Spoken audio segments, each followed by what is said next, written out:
Bienvenue à vous tous dans cette nouvelle leçon d'UPM, l'Université populaire mariale de l'œuvre de Marie, Mouvement des Focolari.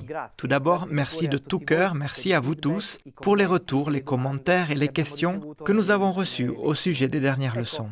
C'est précisément à cette occasion que nous avons créé une nouvelle rubrique ad hoc sur le site universitapopolarmariane.org. Cette rubrique s'intitule « En dialogue ». Là, nous essayerons de répondre à tous vos commentaires, questions et doutes. Et j'en profite pour vous rappeler qu'après ces leçons, vous pouvez continuer à nous envoyer tous vos commentaires et retours. Cette rubrique sera toujours mise à jour la semaine précédant chaque nouveau rendez-vous. Retraçons brièvement le chemin parcouru ensemble.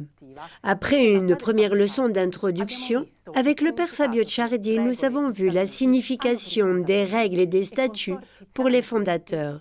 Sœur Tiziane Merletti nous a fait approfondir le rôle que ces statuts jouent dans la vie de ceux qui font partie des différentes communautés. Puis, avec Lucia Abiniente, nous avons retracé l'histoire des statuts généraux de l'œuvre de Marie, leur approbation et des relations au cours de ces années avec l'Église catholique romaine. Enfin, avec Adriana Cossedou, nous sommes entrés au cœur de nos statuts. Nous avons approfondi en particulier les 3 premières parties, celles qui concernent la nature, le but et l'esprit, la structure et la composition, ainsi que les aspects concrets de la vie de l'œuvre.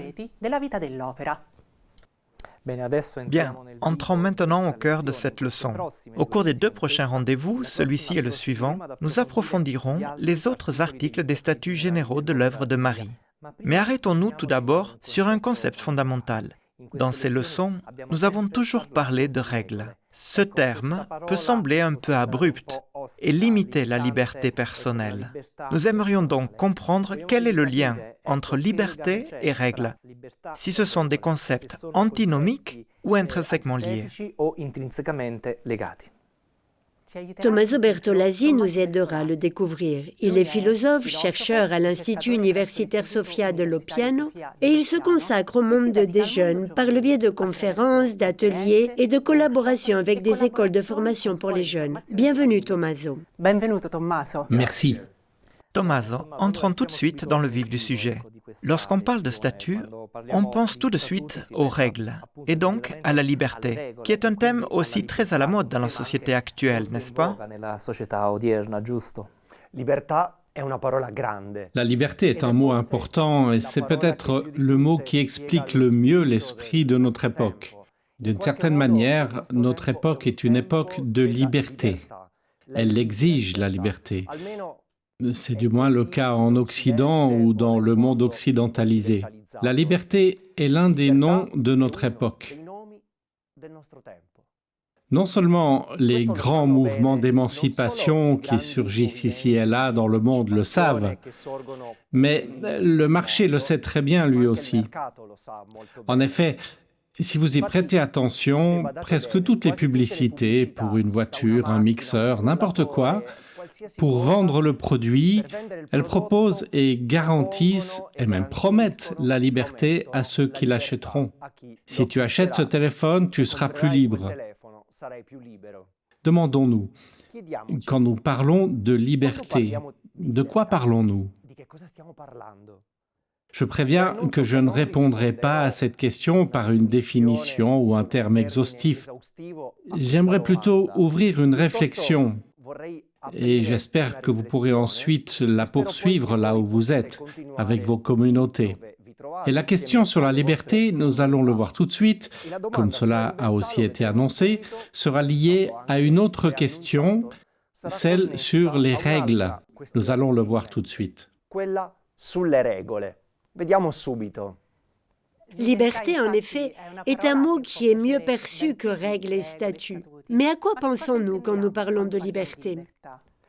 Dans son best-seller Modernità liquida, Zygmunt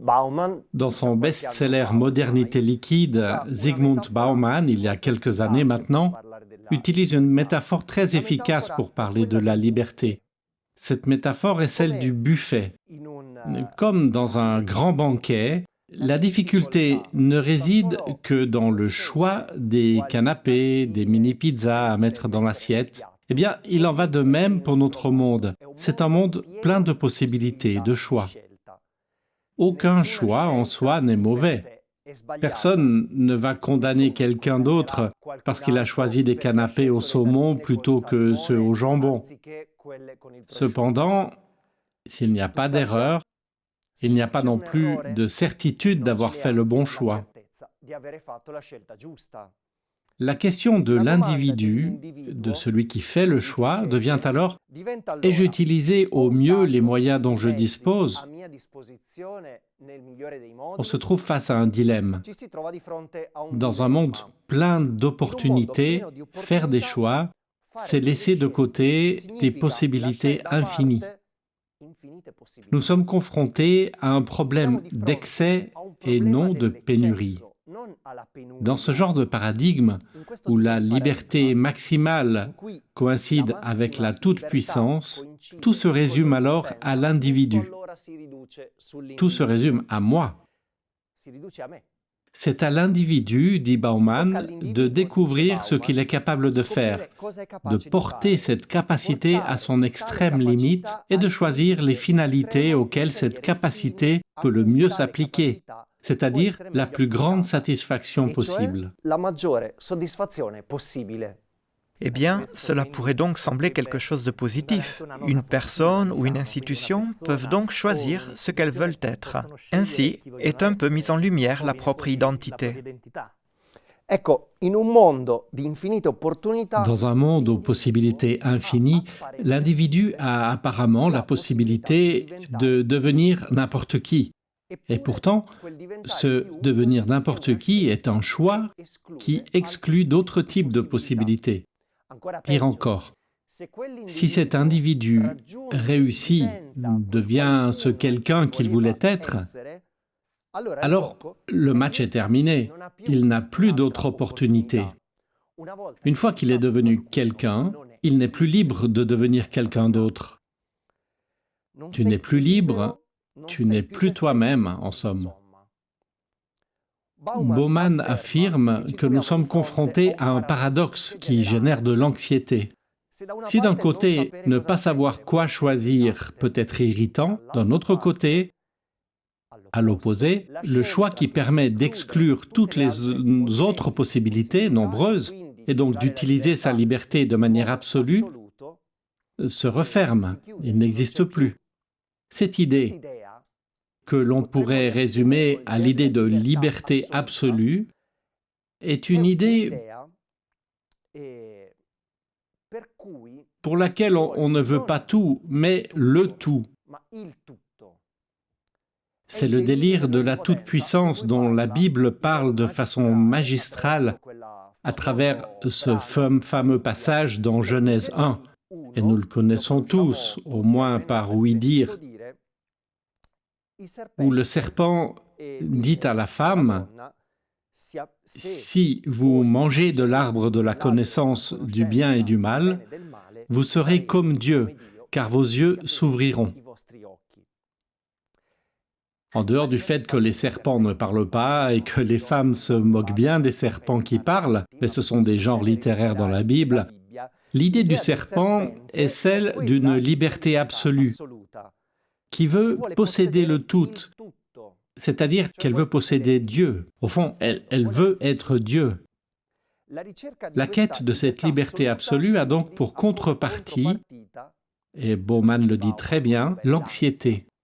Notre époque, tout en étant une époque de liberté, de recherche de la liberté, si vous voulez, est aussi une époque d'angoisse. Nous vivons dans une société de l'anxiété de tout vouloir. Cependant, le fait que nous ayons un corps limité, que nous parlions une langue et pas une autre, que nous soyons nés de certains parents et pas d'autres, bons certes, mais déterminés, indique déjà des limites à notre situation. Autrement dit, nous ne pouvons pas tout choisir. Certaines circonstances sont déjà déterminées par le fait que nous sommes ici, à cet instant, à cette époque, que nous sommes ainsi, que nous avons vécu dans un certain contexte culturel et social. Choisir semble être le seul moyen de réaliser sa liberté. Sans liberté et sans choix, la liberté elle-même meurt.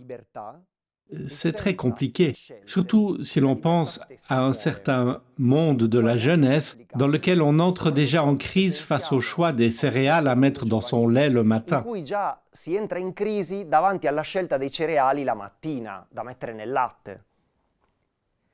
Et dans tout ce discours sur la liberté, que viennent faire les règles? Ecco, veniamo allora alle regole. Alors venons-en aux règles. Nous avons un peu développé le propos autour de la liberté, mais cela nous sert maintenant à parler des règles. De nombreux choix répétés constituent une certaine habitude. C'est assez évident pour chacun d'entre nous, et de nombreuses habitudes similaires forment un style social, c'est-à-dire une façon dont les gens se comportent les uns envers les autres dans certains contextes. Prenons un exemple. Les Italiens boivent du café après le déjeuner. C'est une habitude sociale, c'est-à-dire une habitude que chaque individu répète encore et encore, et ce n'est pas un seul qui la répète, mais ils sont nombreux. Cette façon d'interagir avec les autres, de faire ou de ne pas faire certaines choses, eh bien, cela devient une habitude dans certains contextes.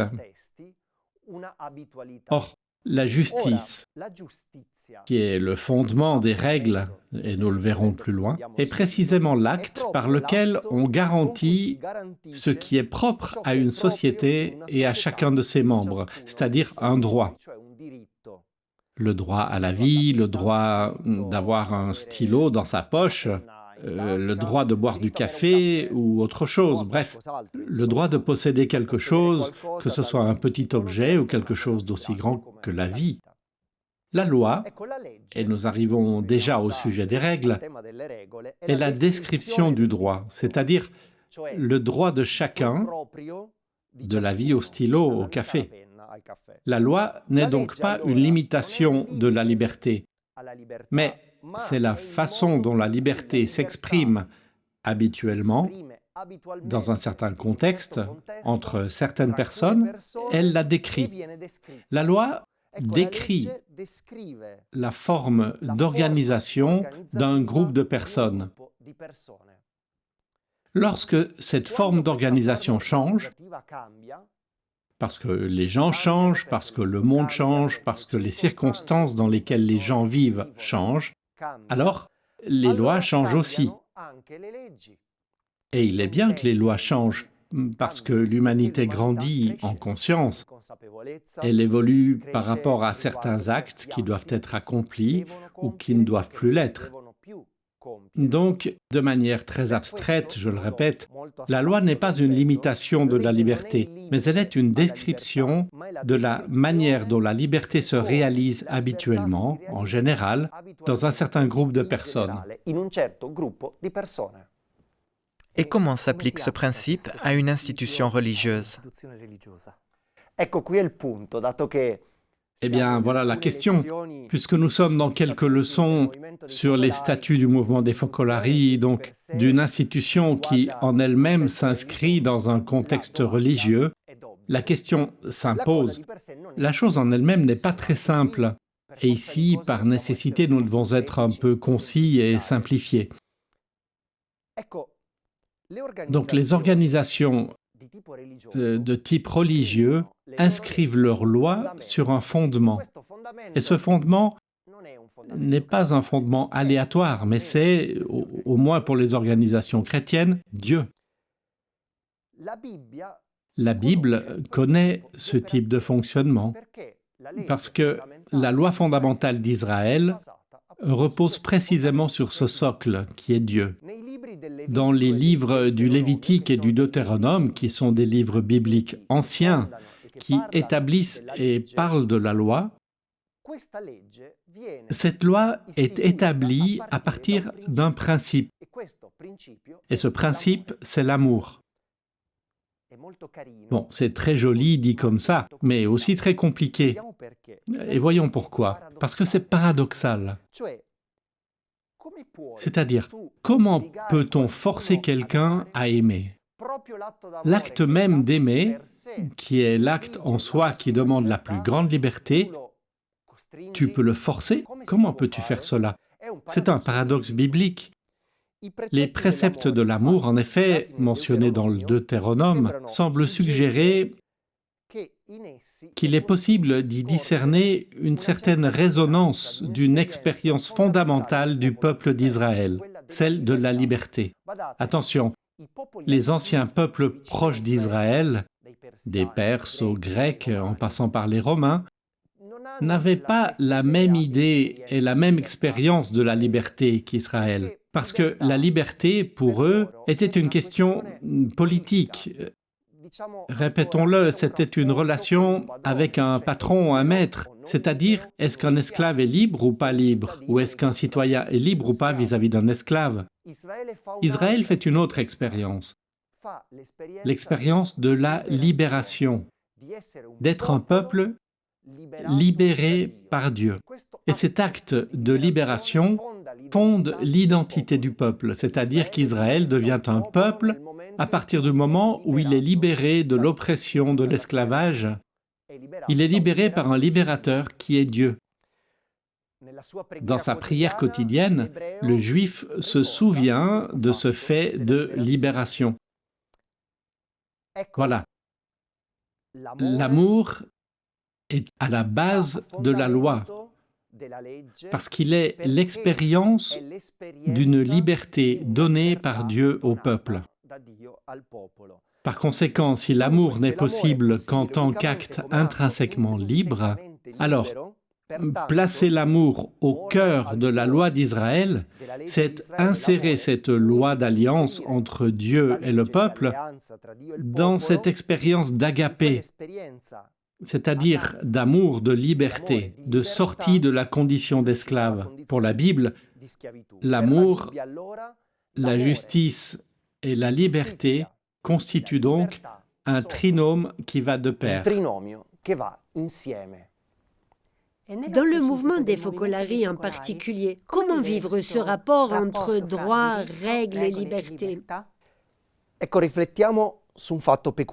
Eh bien, réfléchissons à un fait particulier. Si une loi particulière, comme celle du mouvement des Focolari, place l'amour à sa base, alors ce droit est fragile.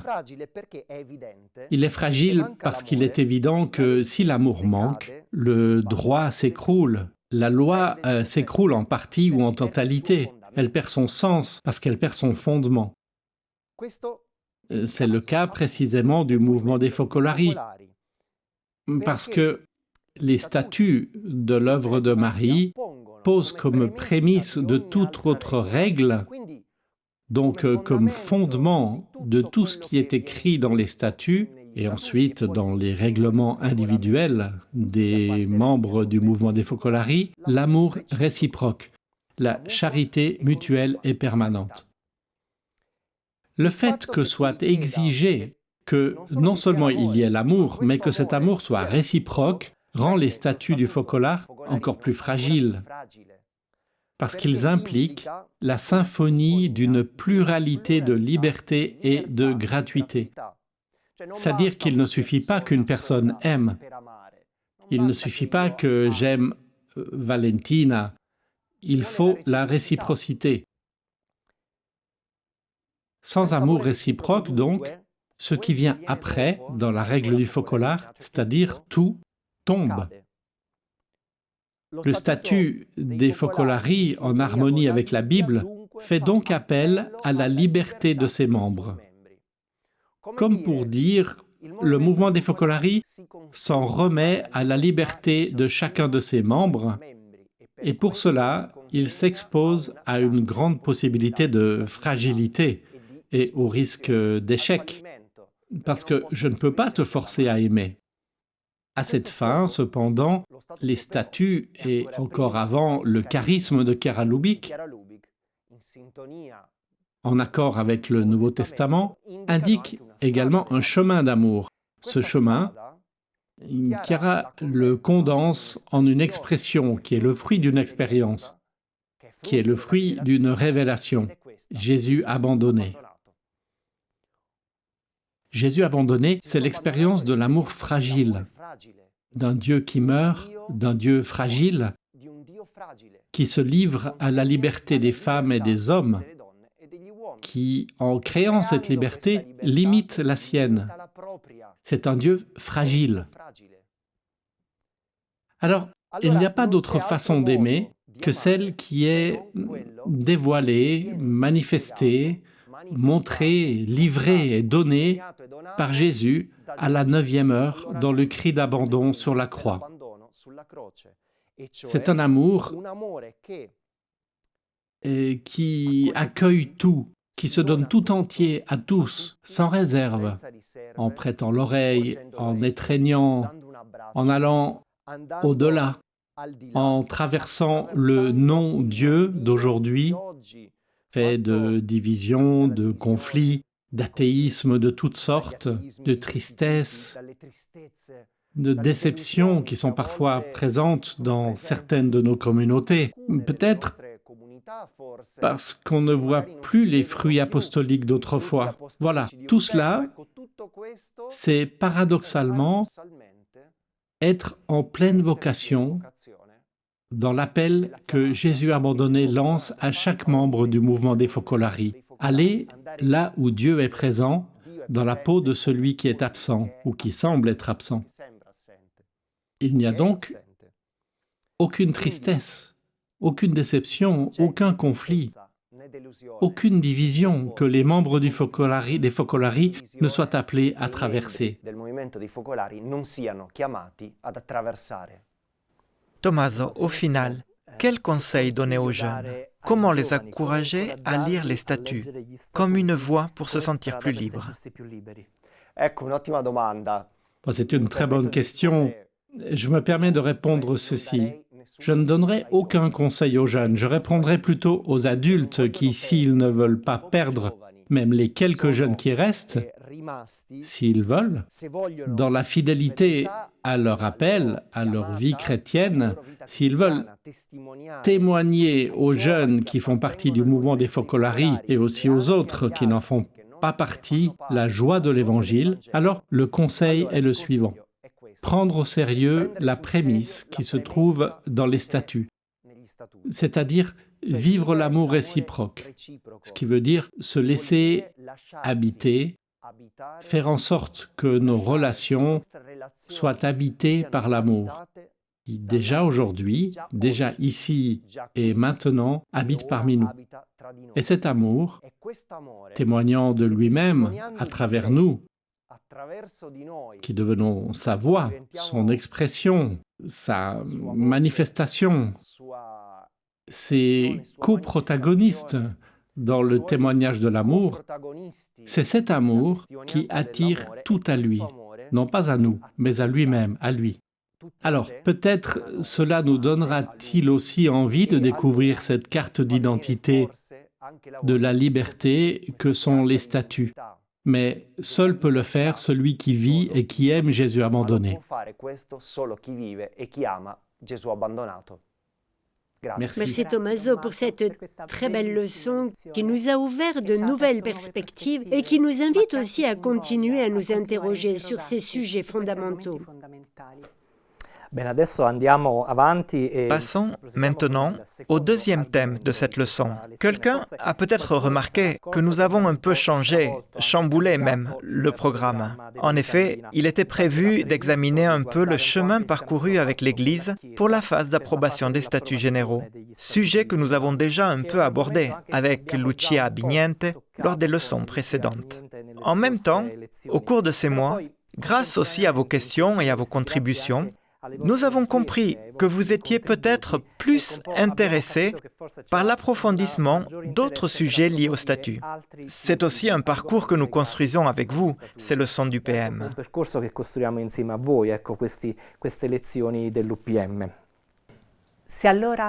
Si dans la dernière leçon, nous avons considéré les 3 premières parties des statuts, cette fois-ci, nous allons mieux connaître la 4e partie, consacrée aux organes du gouvernement général. Pour ce faire, Lorenzo est allé interviewer Elisabetta Scomazzone. Sans rien anticiper, regardons ensemble le reportage.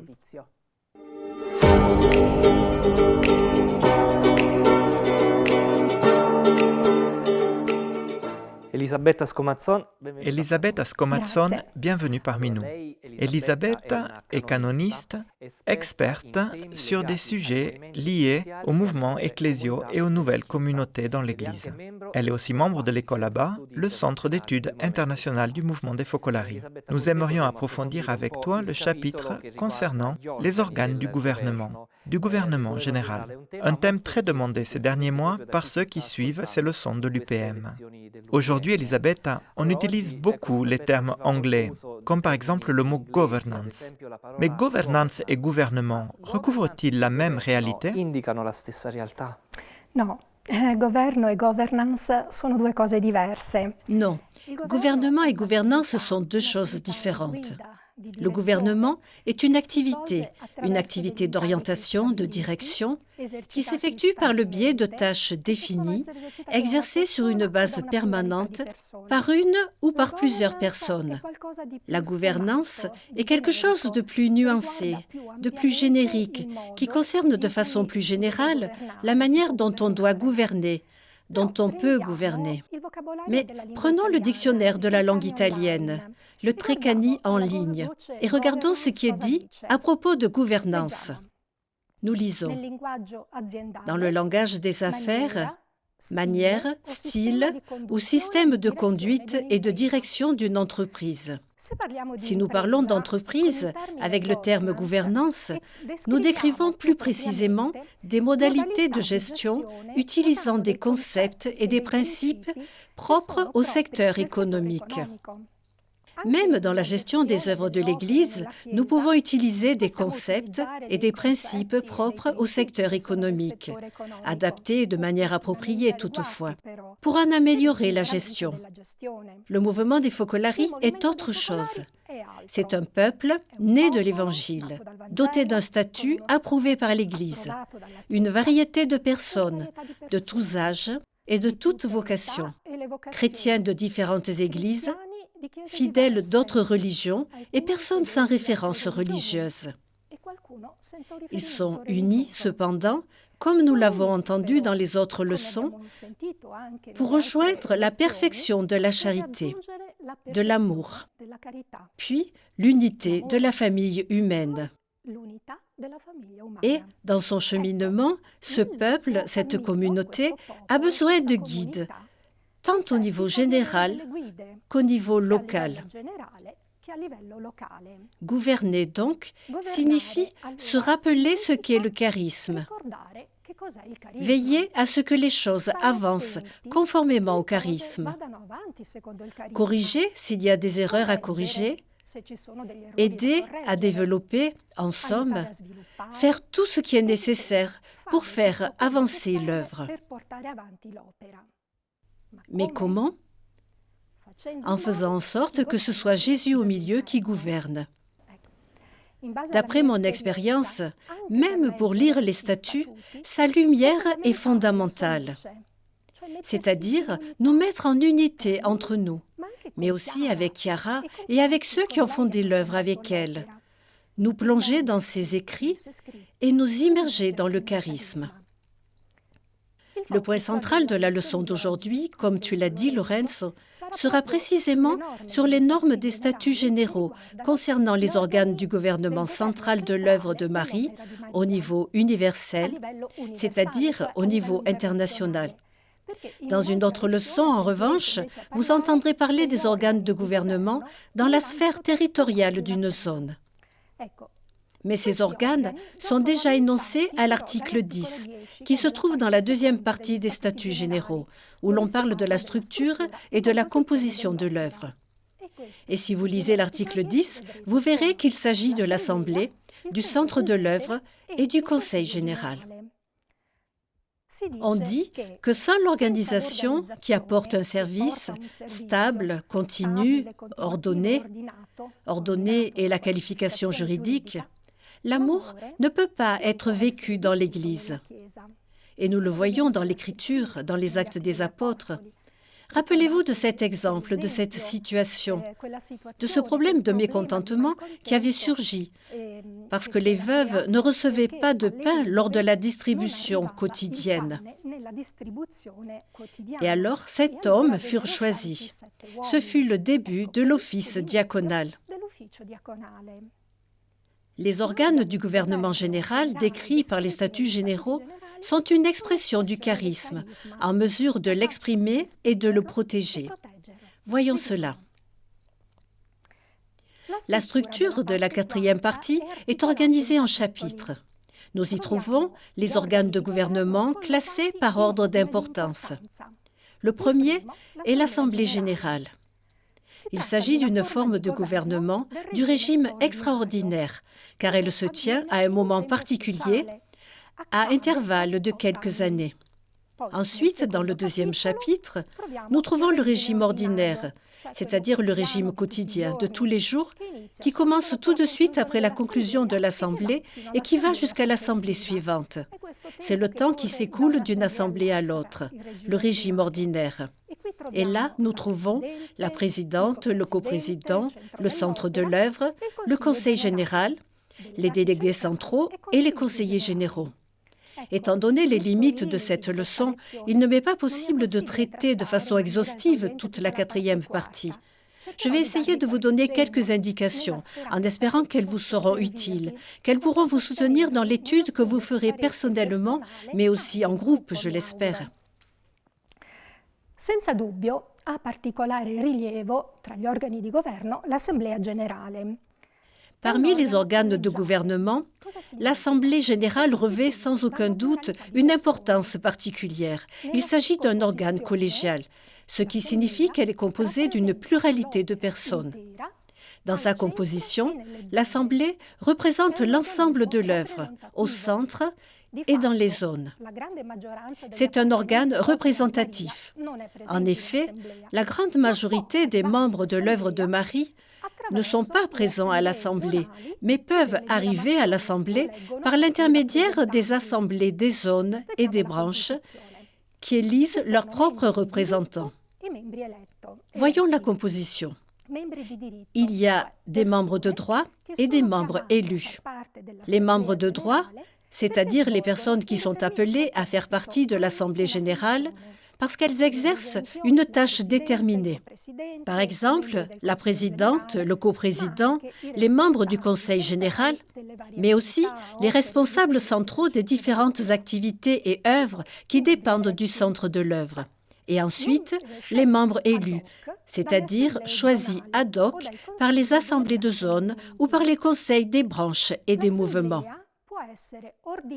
L'Assemblée peut être ordinaire, c'est-à-dire qu'elle se réunit aux intervalles de temps prévus par les statuts, toutes les quelques années, ou extraordinaire, c'est-à-dire lorsque des raisons particulières requièrent qu'elle soit convoquée en dehors de ces intervalles de temps. Dans les statuts, nous trouvons les règles qui établissent la manière dont l'Assemblée est convoquée. Il est prévu que l'Assemblée ait un règlement et une procédure suivant laquelle se forme la volonté de l'Assemblée, c'est-à-dire quelles sont les majorités pour les délibérations, combien de voix servent pour les élections, soit l'ensemble des normes qui permettent de prendre des décisions. Normes qui sont établies par le droit canonique et d'autres plus spécifiques qui sont précisées dans les statuts généraux. L'Assemblée générale a des tâches spécifiques. Sa tâche principale est d'élire la présidente, le coprésident et les conseillers du centre de l'œuvre. C'est une tâche importante et, en effet, 3 jours de retraite sont prévus avant ce moment, précisément pour préparer les cœurs à cette tâche, à travers, notamment, une invocation de l'Esprit Saint afin d'être docile à sa voix. Et encore, l'Assemblée est aussi chargée de tâches telles que la modification des statuts, l'approbation et la modification des règlements. En résumé, de traiter les affaires les plus importantes. Des arguments qui sont tous collectés et classés par le centre de l'œuvre, puis présentés selon une procédure déterminée pour qu'ils arrivent à l'Assemblée.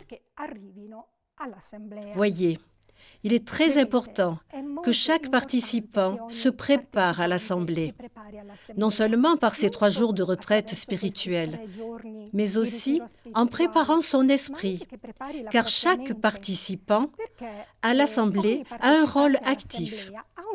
Il peut proposer que soient examinés d'autres thèmes relatifs à la vie de l'œuvre, selon la procédure indiquée dans le règlement. Pour cette raison, il est important que chacun soit bien formé et bien informé aussi sur la vie de l'œuvre. Passons maintenant au régime ordinaire, conduit par la présidente, le coprésident, avec le corps du centre de l'œuvre et du conseil général.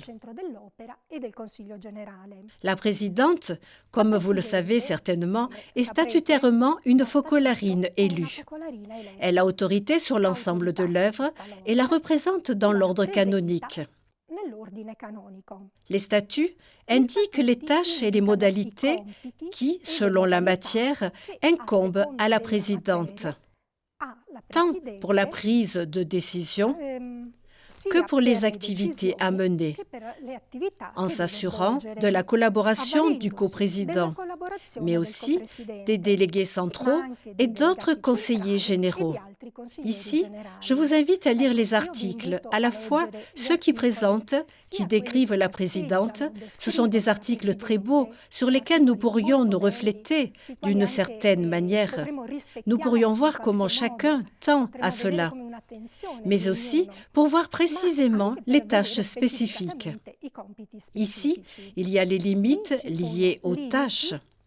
La durée, ce qui se passe en cas de décès, de démission, d'empêchement. Je tiens à souligner qu'à l'expiration du mandat de la présidente, tous les organes généraux et de zone cessent d'exercer leurs fonctions. Coprésident. Le coprésident est un focolarino prêtre qui permet à la présidente une vérification permanente dans l'exercice de l'autorité, rappelant qu'il suffit de 2 personnes pour que Jésus soit présent.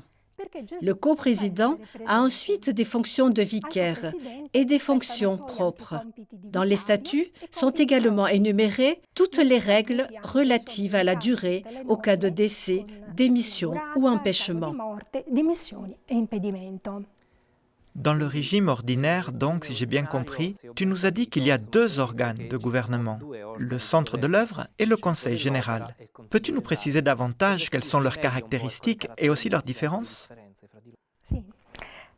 Dans les normes qui régissent le centre de l'œuvre et le conseil général, Chiara a réussi avec originalité à transposer ce que l'Esprit Saint lui avait suggéré et qui a été ensuite approuvé par l'Église. C'est-à-dire 2 corps, 2 organes avec des fonctions différentes et bien définies pour assurer l'unité de l'œuvre de Marie entre les différentes composantes, les branches et les mouvements, avec différentes vocations, mais qui reposent sur 2 structures portantes, constituées par la section des focolarini et la section des focolarines. Le centre de l'œuvre est un organe constitué par voie d'élection, c'est-à-dire qu'il est techniquement représentatif de l'ensemble de l'œuvre, qu'il résume toute l'œuvre et qu'il est élu directement par l'Assemblée générale. Il est composé de la présidente, du coprésident, des conseillers élus, auxquels s'ajoutent les responsables des sections des focolarini et des focolarines, qui, à leur tour, sont élus par leurs assemblées respectives, précisément en raison de la fonction spécifique des 2 sections. Aux conseillers du centre de l'œuvre, la présidente confie les aspects dont vous avez déjà entendu parler, et les grandes zones, les territoires dans le monde. Le centre de l'œuvre est convoqué et présidé par la présidente. En cas d'empêchement, par le coprésident. Il a une tâche délicate. Il dirige et gouverne l'ensemble de l'œuvre avec la présidente et le coprésident. Il assure l'unité et la fidélité au charisme. Et c'est précisément pour cette raison que les décisions sont prises à la majorité des 2/3, précisément pour souligner la valeur du partage le plus large possible dans les décisions.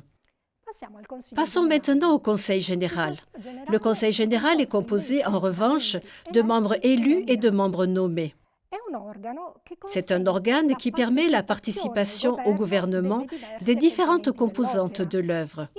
En effet, on y trouve tous les responsables des subdivisions, c'est-à-dire des sections, des branches et des mouvements.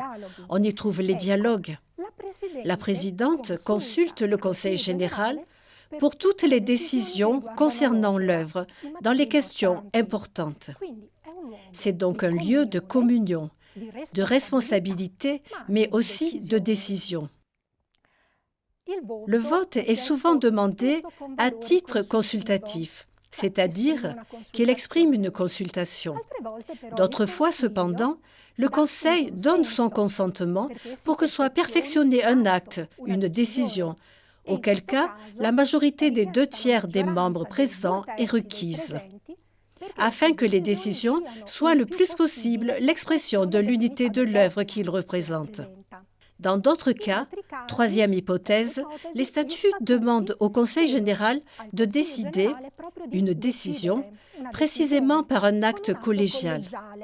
Tous égaux pour décider et voter l'approbation des budgets prévisionnels et des comptes définitifs de l'œuvre ou des sections, branches et mouvements, ou pour prendre une décision chaque fois que la présidente le juge nécessaire. Quelle différence juridique y a-t-il entre les membres élus et les membres nommés?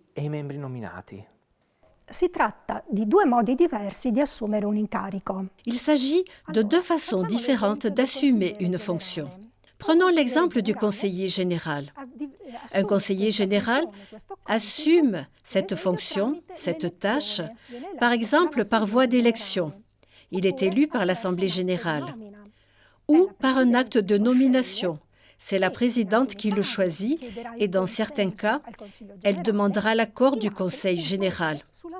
Dans d'autres cas, seulement un avis sur sa personne. Pour en revenir au Conseil général, il est constitué, comme nous le disions, de membres élus et de membres nommés. En effet, les conseillers élus sont ceux qui sont choisis par l'Assemblée générale parmi les focolarini et les focolarines qui ont fait les vœux définitifs.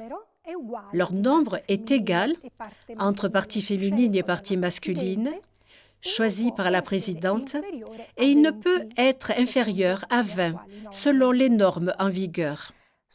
Les deux responsables des sections, féminines et masculines, sont également élus, membres élus, parce qu'ils ont été élus par leurs assemblées respectives. Le responsable de la branche des prêtres et des diacres de ces Focolarini est également élu, de même qu'arrivent par élection les responsables de la branche des volontaires de Dieu, messieurs et dames, élus par leurs assemblées respectives. Ensuite, nous avons les conseillers nommés. Dans ce cas, je disais qu'est nécessaire l'accord ou un avis du Conseil pour assumer cette fonction. Et ils correspondent pratiquement aux responsables centraux des branches et des mouvements, aux responsables des dialogues, auxquels s'ajoute le secrétaire des rencontres des évêques, amis du mouvement des Focolari, et les Focolarines, nommées par la présidente, de manière à ce que le Conseil soit composé d'un nombre égal de membres masculins et féminins. De cette manière, on souligne la valeur de l'intégration entre le masculin et le féminin, avec cette disposition que nous trouvons dans les statuts. Et ensuite, les membres de l'œuvre de Marie de différentes églises, autres que l'Église catholique, bien qu'ils ne puissent pas, en vertu des statuts, exercer de fonctions d'élection ou de nomination dans le gouvernement, rien n'empêche qu'ils soient présents aux réunions du Conseil général, apportant ainsi leur contribution spécifique. Il ne faut pas non plus oublier l'article 145 des statuts généraux, qui stipule que leur avis doit être sollicité sous les formes les plus appropriées et chaque fois que nécessaire, afin de tenir compte de la pensée et de la pratique de leurs églises et communautés respectives. Enfin, pour conclure cette question, je ne peux manquer de parler du décret général qui a été émis par le dicaster pour les laïcs, la famille et la vie, concernant le gouvernement central international. Il a été promulgué le 3 juin 2021 et concerne précisément cette partie des statuts généraux. Comme vous le savez, l'œuvre de Marie est placée sous la juridiction du dicaster pour les laïcs, la famille et la vie, c'est-à-dire du gouvernement de ce dicaster. Le décret porte sur la durée et le nombre des mandats de gouvernement, qui est fixé à un maximum de 10 ans, au lieu des 12 prévus par nos statuts généraux. Et il porte ensuite sur la représentativité des membres dans le processus d'élection de l'organe de gouvernement international des associations internationales de fidèles. Ce décret a force de loi et il est contraignant pour toutes les associations qui ont été reconnues ou constituées par le dicaster. Il est donc aussi contraignant pour l'œuvre de Marie. C'est pourquoi une commission a été nommée pour travailler à la révision des statuts généraux, précisément pour les mettre en conformité avec le décret. Quel est l'objectif du décret ? Il s'agit précisément de promouvoir une rotation saine dans les fonctions de gouvernement, de sorte que l'autorité soit exercée comme un authentique service qui se réalise dans la communion ecclésiale, et aussi pour éviter personnalisme et appropriation. La commission préparatoire de l'Assemblée générale, déjà à l'œuvre, s'emploie à faire en sorte que les propositions de modification des statuts soient connues et étudiées au centre et dans les zones afin de faciliter les processus d'approbation de l'Assemblée. Ora per facilitare i lavori di approvazione poi assembleare. Bien, Elisabeth, mais il faut prévoir pour chaque membre de l'œuvre de Marie la participation au processus de réforme, aux décisions, aux élections. Que prévoient les statuts généraux dans ce sens? Je dirais une première chose. La structure de l'œuvre de Marie, vous le savez, une association de fidèles, unit tous les membres de l'œuvre dans un même élan vers Dieu et vers l'unité. Et, en même temps, elle maintient les distinctions entre ses membres. Il existe en effet des branches et mouvements pour sauvegarder la clarté de l'engagement de chacun, mais aussi pour garantir le soutien qui est proportionné à la vocation personnelle du membre. Ces subdivisions sont confiées à des responsables qui vivent le même idéal conformément à cette vocation. Cette structure s'appuie sur les statuts généraux de l'œuvre de Marie pour l'ensemble du mouvement, normes de vie générale pour la vie de l'œuvre dans son ensemble, et puis des règlements qui sont des statuts particuliers pour chaque subdivision, où il est possible de faire s'exprimer la participation de chacun aux réformes, aux décisions et aussi à tout ce qui est nécessaire, en somme, à la vie. Les statuts généraux prévoient donc une pluralité de structures de communion. Je dirais un effort d'unité dans la charité, une pluralité où chacun, par le biais de sa propre branche, au niveau du gouvernement général, fait arriver sa voix par l'intermédiaire de son responsable au Conseil général, comme nous l'avons entendu, puis à l'Assemblée, à travers les membres de droit, les membres élus et une représentation des conseils centraux, des branches et des mouvements, élus eux aussi en interne. Les Focolarini et les Focolarines engagent totalement leur vie dans l'œuvre de Marie. Ils font une consécration, suivent les conseils évangéliques avec des vœux ou des promesses. Ils sont membres de plein droit et tous apportent leur contribution. Votent à travers les assemblées de zone. Les statuts unissent en distinguant, un peu, disons, sur le modèle d'unité trinitaire, de sorte que tous puissent trouver des modalités ordonnées de participation à la vie, mais aussi au gouvernement de l'œuvre.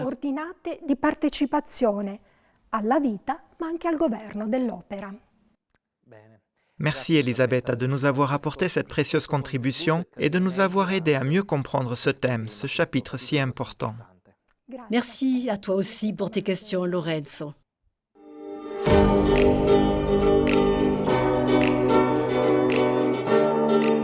Merci à Tommaso et Elisabetta et merci à chacun d'entre vous pour votre écoute. Nous vous rappelons que cette leçon reste disponible sur la chaîne YouTube des Focolari. Vous pouvez également la trouver sur notre site universitapopolaремarian.org où vous pourrez aussi télécharger tous les textes des interventions et la rubrique en dialogue avec des questions et réponses sur chaque leçon et des approfondissements. Nous vous rappelons aussi que ceux qui le désirent peuvent participer aux frais de réalisation de ce cours en cliquant sur le bouton « Donner » toujours sur la page d'accueil de notre site.